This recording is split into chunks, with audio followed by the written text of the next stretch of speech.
하나님 말씀 봅니다. 민수기 13장 1절과 2절 말씀입니다. 구약성경 216페이지에 있습니다. 민수기 13장 1절과 2절 말씀.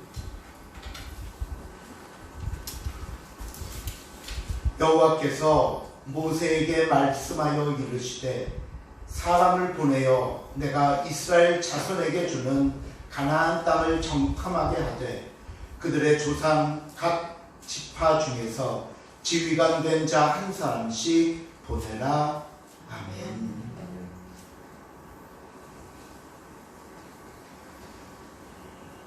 우리가 지난 시간에 보았던 다벨아와 기브롯 핫다아와의 모습은 이스라엘 백성들에게는 너무나 충격으로 다가왔던 시간이었습니다.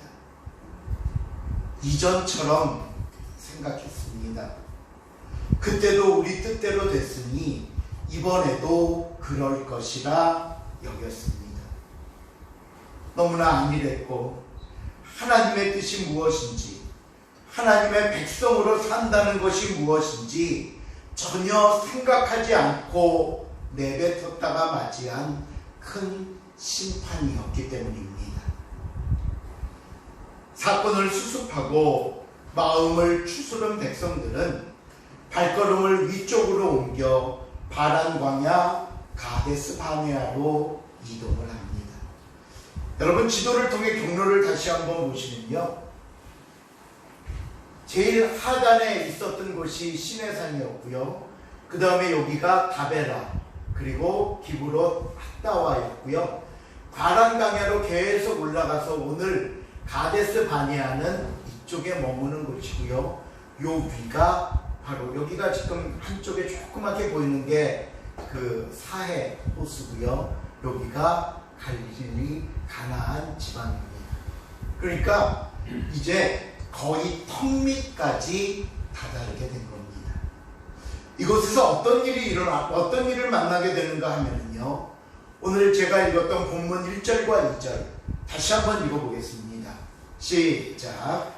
여호와께서 모세에게 말씀하여 이르시되 사람을 보내어 내가 이스라엘 자손에게 주는 가나안 땅을 정탐하게 하되 그들의 조상의 각 지파 중에서 지휘관 된 자 한 사람씩 보내라. 가나안 땅을 정탐하라고 하십니다.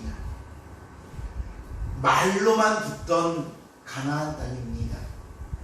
하나님께서 주시겠다고 해서 애굽을 나왔지만 지금 2년이 넘는 시간 동안 광야에서만 있었던 백성들이기에 자칫 오랜 시간에 지쳤거나 아니면 정말 가능한 거야? 정말 그 땅이 있기는 한 거야? 의구심에 실망만 가득했을 수 있습니다. 그런데 이제 드디어 가나안 땅을 정탐하라는 말씀은, 야, 이제 정말 거의 다 왔나 봐. 우리가 정말 그 땅에 들어갈 수 있나 봐. 한껏 기대감에 부풀어 오를 수 있는 말씀을 주신 것입니다. 그러고 나서 40일이 지났습니다. 백성들이 모여있는 이 가데스 바란 광야 바나에는 수십만, 아니 수백만 명의 군중들이 모여 있습니다. 그리고 이곳에 모인 사람들의 표정은 진지하다 못해 긴장감마저 감돌고 있고요, 그들의 눈과 그들의 귀와 그들의 마음은 모두 한 곳을 향해 있습니다. 바로 40일 전 가나안 땅을 탐지하러 갔던 정탐꾼들이 돌아와 그들이 본 가나안 땅에 대해 보고를 시작하는 겁니다. 이 자리에 모인 사람들은 모두 이런 질문을 마음에 품고 있을 겁니다. 그 땅은 어떻게 생겼을까? 하나님이 주신 젖과 꿀이 흐르는 땅이라는데 얼마나 좋으면 그렇게 부를까? 우리는 정말 그 땅에 들어갈 수는 있는 걸까? 정탐꾼들의 보고를 들으면서 자신들의 질문에 하나하나 답을 찾아보려고 할 겁니다. 그 땅을 정탐하고 돌아온 정탐꾼들은 백성들 앞에서 보고를 시작하는데 자기들이 가나안 땅에 들어가 모두 3가지를 보았다고 이야기합니다. 3가지. 첫 번째로 그들이 본 것은 아주 풍성한 포도송이었습니다. 민수기 13장 27절을 한번 볼까요? 27절 말씀 시작. 모세에게 말하였는데 당신이 우리를 보낸 땅에 간즉 하나는 그 땅에 젖과 꿀이 흐르는데 이것이 그 땅의 과일이니이다. 정탐꾼들이 그 땅을 둘러보고 오면서 그 땅을 보았다는 증거로 포도송이를 제시합니다. 그런데 그들이 가나안 땅에서 가져온 포도송이가 어느 정도였냐 하면요, 23절에서 그 포도송이를 설명하기를 포도송이가 달린 가지를 베어 둘이 막대기에 꿰어 매고 또 송유와 무화과를 따니라 라고 말했습니다. 포도송이가 얼마나 컸으면 한 송이를 베어 오는데 마치 동물을 사냥해서 막대기에 발을 묶고 앞뒤에서 사람이 메어 갖고 오듯 그렇게 포도송이를 가져왔다는 겁니다. 이 포도는 이스라엘의 가장 대표적인 열매입니다. 얼마나 이 사건이 그리고 이 포도가 유명하고 상징적이었으면 이스라엘 관광청에 들어가 보시면요, 홈페이지 로고에 이 장면을 그림으로 넣어놨습니다. 저게 이스라엘 관광청 로고입니다. 그런데 이 이스라엘 포도가 우리와 다른 게 있습니다. 이 이스라엘 포도는요, 이 줄기의 지름이 약 20cm 정도 된다고 합니다. 그러니까 큰 거죠. 그래서 정탐꾼들은 이 굵은 줄기와 함께 포도송이를 따가지고 왔는데 오늘날에도 그런 포도를 종종 볼 수 있다는데 사진을 한번 보십시오. 아마 이런 포도송이를 따갖고 오지 않았나 생각이 됩니다. 자, 여러분, 정탐꾼들이 가져온 이 증거물이 이야기하는 의미가 뭘까요? 이스라엘 민족이 꿈꿔왔던 그 땅, 하나님이 약속하시며 축복의 상징으로 주신 그 땅은 하나님의 말씀대로 젖과 꿀이 흐르는 풍성하고 아름다운 땅이었음을 의미하는 말씀입니다. 하나님이 주신 약속은 변함이 없습니다. 그리고 거짓도 없었습니다. 지금 이들이 보고 듣고 있는 그대로 그것은 살기에 너무나도 풍족하고 아름다운 땅이었습니다. 그런데 여러분, 보고는 여기서 그치지 않고 정탐꾼들이 2번째로 가나안 땅에서 본 것을 이야기하는데 그것이 뭐냐 하면요, 민수기 13장 28절입니다. 시작. 그러나 그 땅 주민이 강하고 성읍은 견고하고 시인이 클 뿐 아니라 거기서 아낙 자손을 보았으며. 정탐꾼들이 2번째 본 것은요, 그곳에 사는 원주민들인 아낙 자손입니다. 근데 이 아낙 자손이라는 사람들이 어떤 사람들인가 하면 오늘 이 본문에는 그냥 그 땅 거주민은 강하고 성읍은 견고하다 설명하고 있는데 같은 내용을 기록한 신명기 1장 28절에 보면 이에 덧붙여 뭐라고 설명했냐 하면 그 백성은 우리보다 장대하며 그 성읍들은 크고 성곽은 어디에 닿았다? 하늘에 닿았다. 한마디로 난공불락의 요새에 사는 거대한 거인 민족인 아낙 자손이 바로 그 땅에 살고 있었습니다. 정탐꾼들의 2번째 보고는 무엇을 의미하는가 하면요, 이스라엘 백성들이 이 젖과 꿀이 흐르는 약속의 땅에 들어가 제일 처음 보았던 그 큰 포도를 맛보기 위해서는 이 거대한 민족과 싸워 이겨야 한다는 겁니다. 이제 두 번째 보고를 들은 백성들의 반응을 생각해 보십시오. 첫 번째 포도송이를 보고 소리치며 흥분했던 환호는 점점 수그러들 겁니다. 과연 우리가 정말 그들과 싸워 이길 수 있을까? 고민하기 시작하지 않겠습니까? 또 좀 머리가 빨리 돌아가는 사람들이라면 우리가 그들과 싸운다면 이길 수 있는 승률이 얼마나 될까? 아마 계산하는 사람도 있을 겁니다. 그러나 이런 고민과 이런 계산도 잠깐입니다. 왜냐하면 마지막 세 번째로 정탐꾼들이 가나안 땅에서 본 것이 무엇인가 하면요, 오늘 본문 민수기 13장 33절에 보니까 이렇게 고백합니다. 또 한번 읽어봅니다. 시작. 거기서 그의 후손이 하나 자손이 그 어린이를 보았나니 우리는 스스로 보기에도 그들이 같으니 그들이 보기에도 그와 같았을 것이라. 정탐꾼들이 그 땅에서 세 번째로 본 것은 메뚜기를 보았다고 합니다. 이 메뚜기가 누구를 가리키는 겁니까? 안악자손 앞에 서 있는 우리 자신들, 이스라엘 민족을 가리키는 겁니다. 자신들의 한없이 작고 부족하고 너무나 초라한 모습을 보았다고 보고를 합니다. 이제 그들은 고민할 필요가 없습니다. 계산하고 어떻게 싸우면 이길까 전략을 세울 필요도 없습니다. 왜요? 그들이 가나안 땅에 들어간다는 것은 불가능한 일이 되었기 때문입니다. 여러분, 어떻게 메뚜기가 거인을 이길 수 있겠습니까? 그 땅에 아무리 젖과 꿀이 흐르고 온갖 금은 보석이 가득하고 커다란 과일이 있다 할지라도 그것이 무슨 의미가 있겠습니까? 이스라엘 진영에는 좌절과 실망만이 가득합니다. 언제나 그랬듯이 하나님을 향한 원망과 불평들이 쏟아나오기 시작합니다. 통곡하며 웁니다. 아니, 하나님, 못 들어갈 것이라면 왜 우리를 이곳까지 몰고 오신 겁니까? 근데요, 혹시 정탐꾼의 보고가 잘못된 건 아닐까요?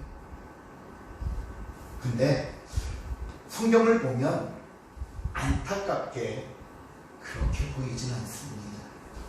민수기 13장 20절에 보면요, 그들이 정탐할 시기가 포도가 처음 익을 즈음이다 라고 말합니다.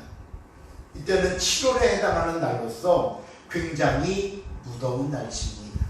그런데 이런 무더운 날씨 속에서 그 다음 21절에 보면 그들이 정탐한 땅이 나오는데 신광야에서 하맛 어기, 네겝으로 돌아가 헤브론까지 에스골 골짜기를 거쳐 다시 바란 광야까지 정탐했다라고 말합니다. 이것은 굉장히 넓은 지역을 의미합니다.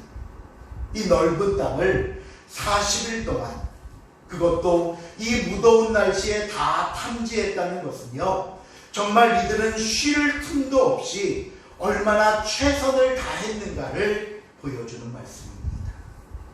그러니 그들의 보고는 한치의 오차도 없이 정확한 보고였고 그들이 말하는 모든 보고가 사실이었습니다.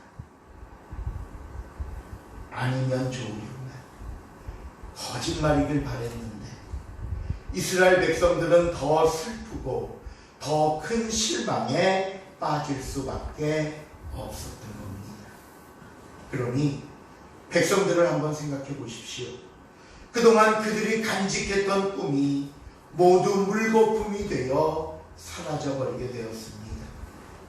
험하고 힘든 고생 속에서도 오직 하나, 그 약속만 믿고 지탱해 왔는데 이제는 그 하나님의 약속마저 거짓으로 변해가는 순간이 오고 만 것입니다. 자, 그렇다면 여러분, 여기서 우리가 질문하고 찾아보아야 할 답이 있습니다. 그게 뭐냐면요, 하나님은 이스라엘 백성들에게 무엇을 보여주시고자 이런 보고를 듣게 하신 것일까요? 특히 오늘 우리 함께 읽은 민수기 13장 1절과 2절을 보시면요, 모세가 하나님, 이제 그 땅에 가까이 왔으니 우리가 그 땅을 한번 돌아볼게요 라고 한 게 아닙니다. 하나님께서 먼저 모세에게 사람을 뽑아 그 땅에 정탐을 보내라 말씀하신 겁니다. 그렇다면 하나님께서는 이 정탐을 통해 무엇을 깨닫기 원하셔서 정탐꾼을 보내라 하신 것일까? 그게 뭘까요? 오늘 우리가 이 본문에서 가장 중요한 부분이고 우리가 함께 풀어가야 할 숙제입니다. 자, 우리가 성경을 다시 한번 보시면 정탐꾼들의 보고가 이 세 가지를 본 것에서 모두 끝난 것이 아니라는 것을 알 수가 있습니다. 정탐꾼들은 가나안 땅에 가서 거대한 포도송이를 보았고, 거인을 보았고, 자기 자신의 초라한 메뚜기를 보았다고 말을 합니다.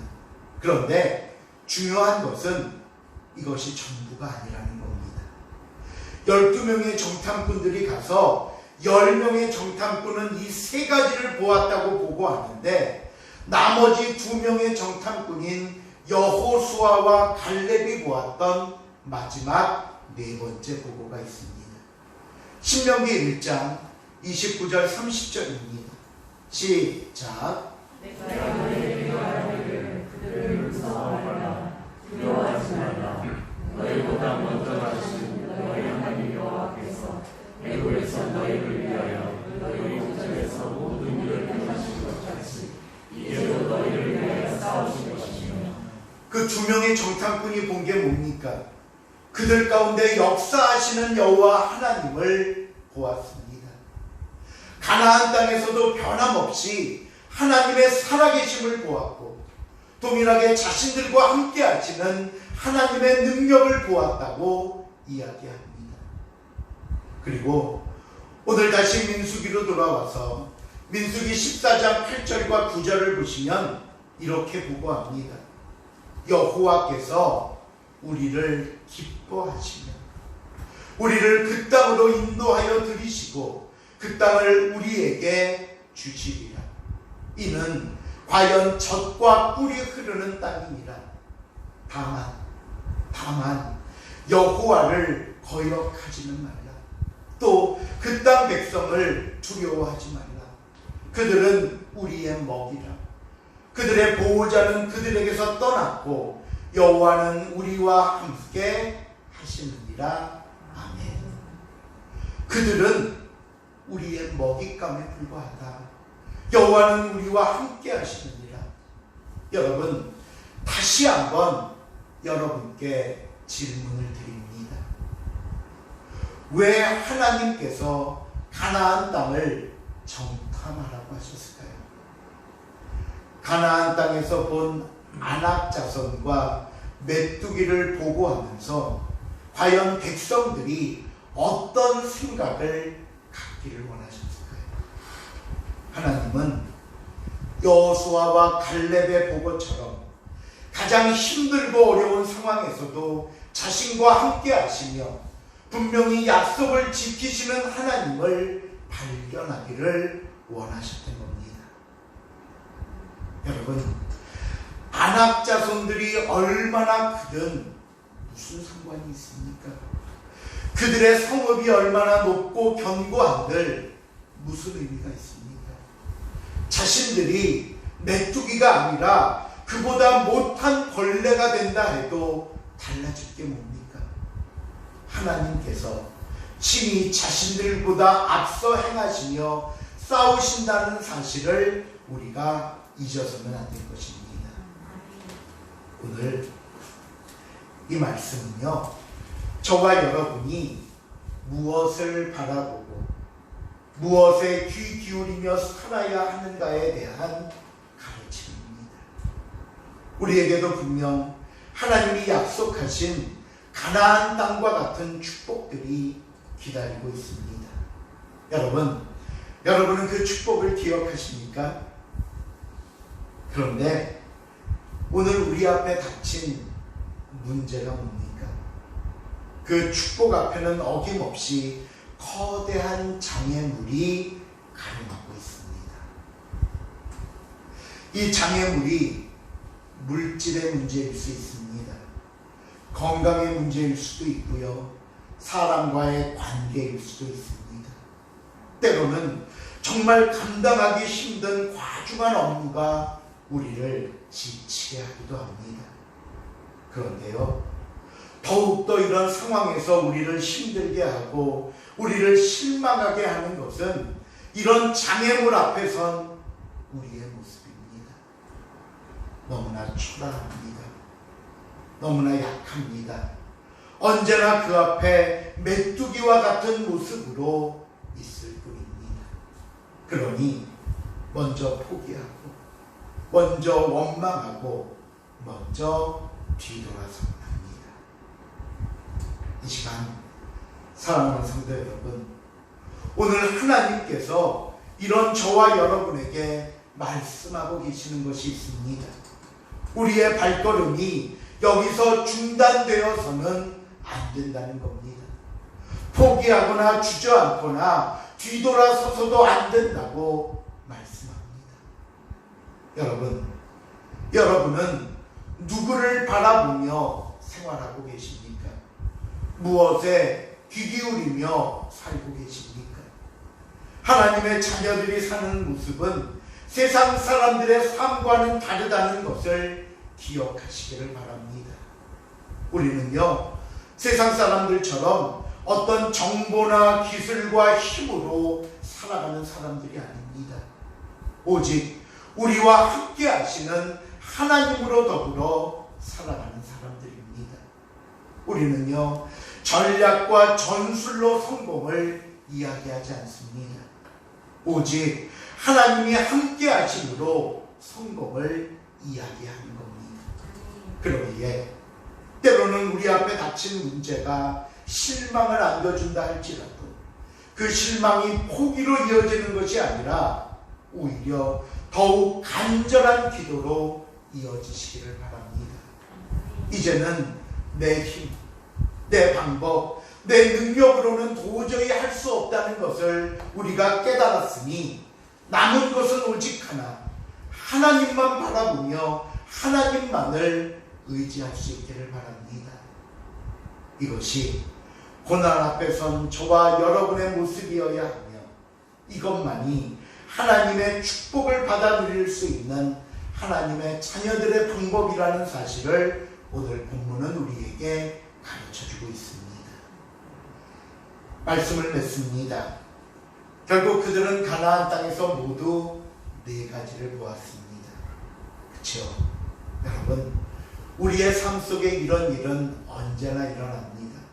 그래서 그들이 보았던 이 4가지를 잊지 마십시오. 제가 가만히 4가지를 보니까요, 영어로 공통적으로 제일 앞에가 알파벳 G자가 들어가더라고요.